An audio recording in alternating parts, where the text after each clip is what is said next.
primarily by the U.S. Navy during World War II, is the Navy's use of the pier building or given the name of Navy.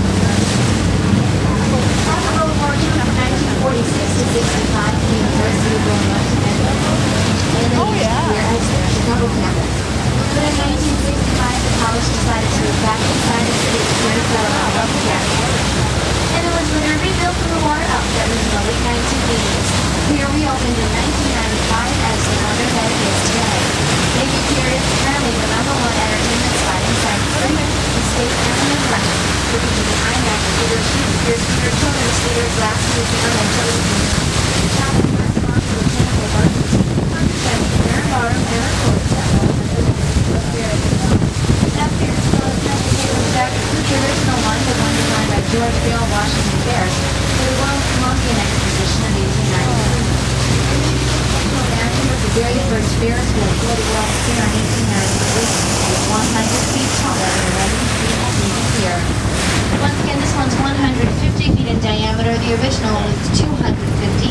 The very first Ferris wheel took 1/2 hour to go around twice. That one only took 8 minutes to go around once. The very first Ferris wheel had 36 boxcars on it, boxcars like train cars, meant to hold 60 people at one time if everyone was standing.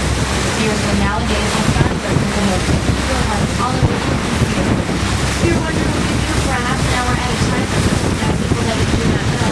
With the 200 feet in the air, the answer is the feature lunch trip would be served lunch as part of the attraction. Also one of the 36 boxcars will be served outside, so meanwhile the inside trip the very first Ferris wheel was torn down and was later rebuilt in St. Louis for a World's Fair in 1904. After that World's Fair, the Ferris wheel began to lose profit, so it was torn down and was later sold for scrap steel.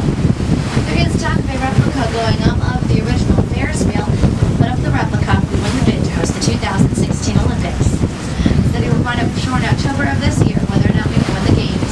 If you look on the right-hand side of the boat now, you will see a tall white rectangular building with strong dark vertical lines. That is the Aon Center. It's spelled A-O-N, but it's pronounced Aon, and that is our city's third tallest building. It's 1,136 feet tall and 80 stories. The building opened in 1974, and for 30 days it was the tallest in the city and the world. After 30 days had passed, the former Sears Tower was topped off and took the #1 spot. The Aon Center was originally the Standard Oil Building and then became the Amoco Oil Building. It's now just the Aon Center. That tall black building with a step-like appearance and 2 joints with an antenna is the former Sears Tower, now the Willis Tower. The name officially changed on July 16th as the UK's Willis Insurance Brokerage became the largest lister of the building.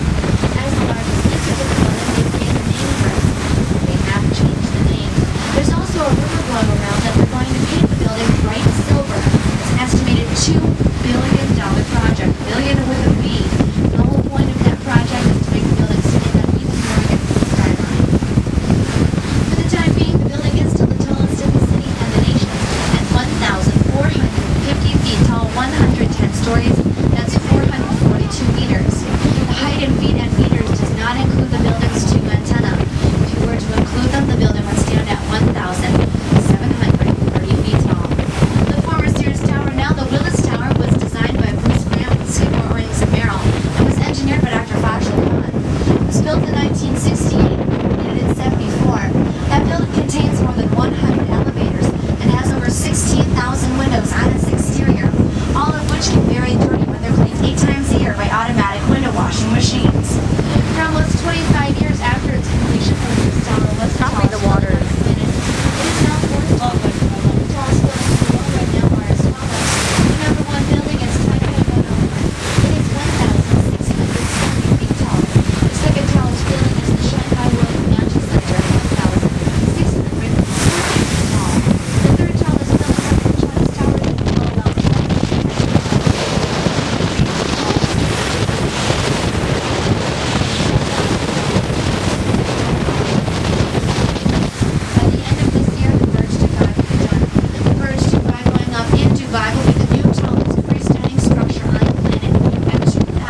photograph building in all of Chicago. Skirt's going up. Just next to 150 North Michigan Ave, you'll see a beige building with a blue logo that says Prudential on it. It has the tall white antenna. That's Prudential Insurance. The building opened in 1954, and when it opened, it was the tallest in the city at 40 stories and 610 feet tall. It even had its own observation deck. On the other side of AM, that blue glass rectangular building is the new headquarters to Blue Cross Blue Shield. The building was considered complete in 1997 when it was 32 stories tall. And in less than a year, it'll finish undergoing a 22-story expansion, reopening at 54 stories. Next to us now, directly on the right, we have Buckingham Fountain, so I'll talk more about that fountain in just a moment. That fountain sits right in the heart of Grand Park. Grand Park is where we host many of our city festivals. That list includes Taste of Chicago, Jazz Fest, Celtic Fest, Country Fest, Lollapalooza, and so on.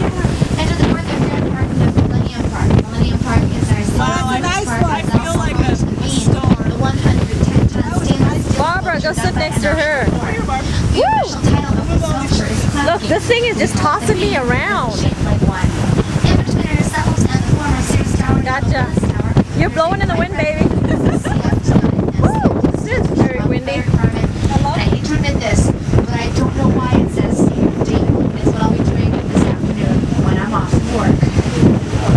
But that building is the CNA Insurance Center, and just behind it you'll see a building with a very small statue on top of it. That is the Chicago Board of Trade building. The Chicago Board of Trade building opened in 1929. When it opened, it was the tallest in the city and the world, at 45 stories and 605 feet tall. It held on to the title as tallest in Chicago for the next 25 years until it was outdone by Prudential Insurance in 1954. That tall glass building that was kind of like a giant telephone stick was the installed in one museum tour. Part of the museum park plaza, a brand new 7-building development complex going up in a neighborhood called the South Loop. Now the building may appear to be tall because it's a much shorter building, but it's only 7 out and 34 feet tall, so why is that the top floor?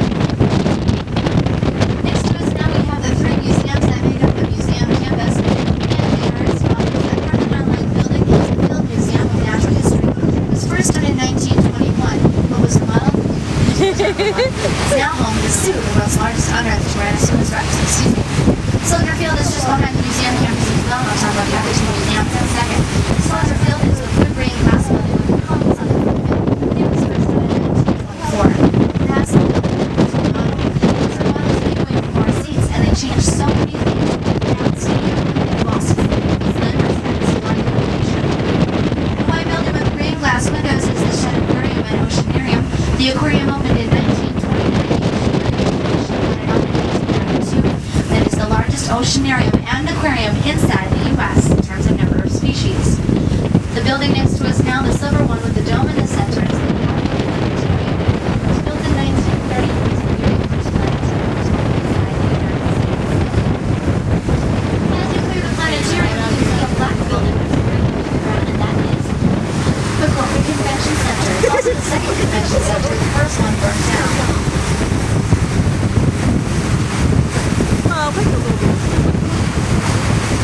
In just a moment, we'll finish turning. As we do, I'll stop narration for a few minutes to let you all enjoy the skyline.